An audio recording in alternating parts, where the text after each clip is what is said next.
Mais on a vu déjà ce que le Nanti, il est venu, on a vu déjà ça. Essayons de voir autre chose. Ça n'a pas marché. Pardon? Ça n'a pas marché.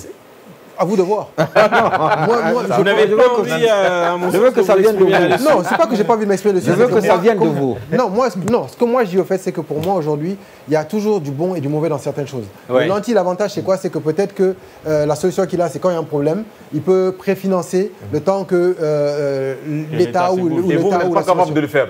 Moi, je ne suis même pas dans l'idée de le faire. Parce que pour moi, aujourd'hui, il faut arrêter de mettre des pansements sur des plaies. Et parfois, on est en face d'un État qui est sourd parfois. Hein, mais c'est ça le problème, mais parce qu'on lui donne l'autorisation d'être sourd. Et aujourd'hui, qu'est-ce qu'on fait? Quand je dois me faire opérer, je vais prendre de la colle pour mettre dessus et bricoler. Après, ça va se déchirer. Non, c'est pas ça aujourd'hui. Il faut aller opérer la personne. Donc pour moi, aujourd'hui, il faut arrêter de mettre des petits pansements. C'est ça le Nanti. Le Nanti, il a les moyens de boucher le trou le temps que ça vienne. Non, on ne veut plus boucher le trou. On veut que le trou soit vraiment réparé et qu'il n'y ait plus de trou. Donc moi, c'est ça l'avantage aujourd'hui. Il faut qu'on arrête en ramenant des fonds dans le football. C'est pour ça qu'on voit mon équipe aujourd'hui, elle est composée de gens qui savent aller chercher ces fonds-là. Bien sûr, c'est ça l'idée. C'est que moi aujourd'hui, il faudra peut-être... Pourquoi Orange a mis ce montant-là? Parce qu'ils sont les seuls...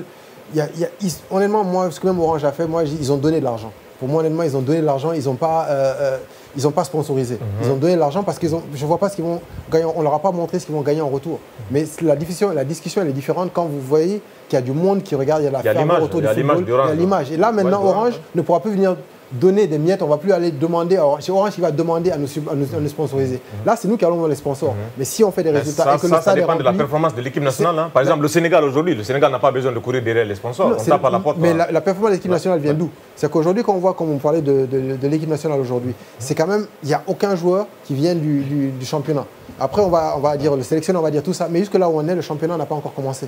Est-ce qu'il peut prendre des joueurs dans le championnat pour aller jouer, par exemple, ces 2 matchs du mondial? Il ne peut pas. Il y a tout ça. Donc, c'est pour ça que je dis, tout commence par la base. C'est-à-dire que là, aujourd'hui, le football doit être là. Quand vous êtes, par exemple, on parle de la Côte d'Ivoire, un autre exemple, les joueurs ivoiriens, ils jouent à quoi 16, 17, 18 ans dans le championnat et à 19 ans déjà ils signent des contrats professionnels directement en Europe. Tout comme le Sénégal. Tout comme le Sénégal. Mais pourquoi? C'est parce que, mais ils viennent d'où? Du championnat, ils viennent de leur formation. C'est ce qu'on peut faire ici aussi. Et là, on aura de la valeur dans ce championnat. Pour le compliment, je suis très intelligent. La 4e, les montants, je ne peux pas vous dire les montants parce que je n'ai jamais été président de la Fédération guinéenne de football déjà. C'est un problème. Non, je peux pas. C'est un problème ça. Tout à fait. Mais c'est comme... Parce que vous avez défini les activités.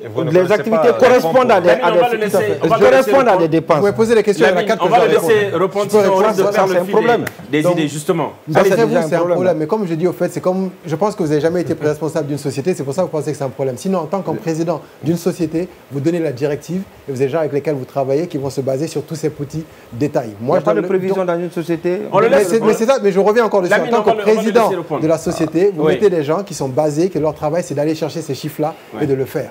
Aujourd'hui, ce n'est pas compliqué. On a d'autres fédérations qui ont quand même fait des résultats. Et la première des choses, ça sera faire le constat des lieux. C'est-à-dire quand on va aller, la Fédération guinéenne de football aujourd'hui, ce n'est pas la Fédération sénégalaise, ce n'est pas la Fédération ivoirienne, c'est la Fédération guinéenne de football.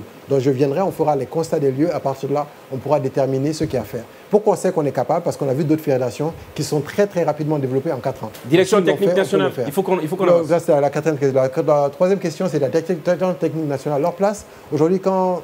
il parlait de c'était quoi ce truc, c'est tout à fait normal. Dans tous les pays du monde, c'est la direction nationale qui s'occupe de l'entraîneur parce que c'est eux qui savent quel profil. Mais nous, sauf que ce n'est pas le cas en ce moment. Non, mais déjà, ce n'est pas le cas. Mais nous, déjà, pour la direction nationale, il y a quelque chose, on a une idée qu'on veut vraiment mettre en place.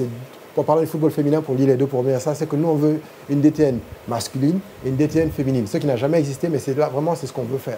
Et donc, ça, c'est vraiment dans votre programme? Ça, c'est dans notre programme. Ça, pour moi, c'est la priorité de la DTN. C'est vraiment mettre une DTN féminine avec des gens qui sont dans le football féminin, qui ont déjà fait des résultats dans le football et les ramener et qui puissent vraiment gérer parce que, quoi qu'on dise, le football féminin est différent. Donc, pour moi, la priorité, ça sera ça. C'est différencier déjà la DTN féminine, la DTN maxime. Ça, c'est vraiment l'accent pour moi. La DTN. Le sort de Kaba Diawara, le sort de Kaba Diawara, ça dépend, comme j'ai dit aujourd'hui, j'ai mon point de vue de dehors, mais je ne suis pas à l'intérieur. De dehors, ce que je vois, c'est qu'il y a des petites lacunes dans, disons, le fonctionnement, dans la gestion. Voilà. Mais il faut que je sois à l'intérieur pour savoir d'où viennent ces lacunes. Est-ce que ces lacunes viennent de Kaba? Est-ce que ces lacunes viennent de son Donc staff? Vous gérez à la tâche. Si on comprend bien, gérez à la tâche. Mais c'est tout à fait normal. Le candidat nous dit qu'il y a la fin qui arrive.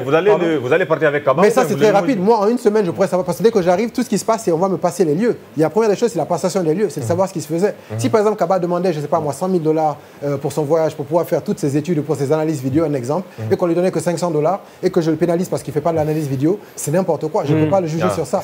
Donc, je vais voir les chiffres en fonction des résultats. résultats qu'il a fait. Pour le moment, vous avez besoin de mieux analyser les axes pour les régions. Voilà, ça c'est la première question. Les axes pour les régions. Les régions. Non, déjà, c'est moi, je veux décentraliser le pouvoir de la Fédération guinéenne de football. J'ai toujours parlé de ça, c'est pour voir que chacun soit responsable. Ce qui n'est pas le cas encore une fois aujourd'hui. Ce n'est pas le cas en ce moment. Il faut que chaque ligue, chaque région ait ses moyens. C'est-à-dire que leur refaire leur bureau, leur donner des moyens, bien sûr contrôler ces moyens-là. C'est ça, en fait, l'avantage aujourd'hui de la technologie. C'est-à-dire que même la ligue régionale qui va à l'intérieur du pays, elle sera indépendante, mais j'aurai accès parce qu'avec l'Internet, je peux voir ce qui se passe là-bas. Donc on pourra toujours avoir un œil sur eux. Mais la plus belle chose pour moi, ça sera décentraliser le pouvoir de la Fédération guinéenne de football pour que toutes ces régions-là soient indépendantes, mais qu'on puisse quand même les contrôler.